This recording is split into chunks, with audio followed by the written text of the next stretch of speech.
নজরের হেফাজত করতে হবে। নজর, হ্যাঁ, আশেপাশে এটা multi religious society, multi cultural society.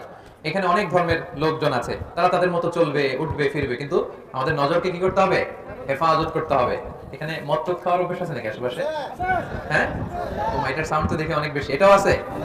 ইয়া আল্লাহ, এই মদের সাথে মুসলমানদের কোনো সম্পর্ক নাই। এই যে হুইস্কি, ওয়াইন, বিয়ার, এগুলো আপনারা খাবেন?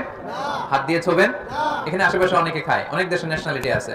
আমাদের অনেক নেপালি ভাইরা নাকি খায়, আমি শুনেছি। তাদের ধর্ম হয়তো আলাদা, তাদেরটা আলাদা, কিন্তু আমাদের ধর্মের নাম কি? সবাই বলুন কি নাম? ইসলাম পেয়ে আমরা খুশি না বেজার? তাহলে ইসলাম যে বিধান দিয়েছে আমরা সেটা মেনে নিব। মদ খাবেন না, জুয়া খেলবেন না, হ্যাঁ, এগুলোর সাথে নিজেদেরকে জড়াবেন না, এগুলোতে বরকত নাই।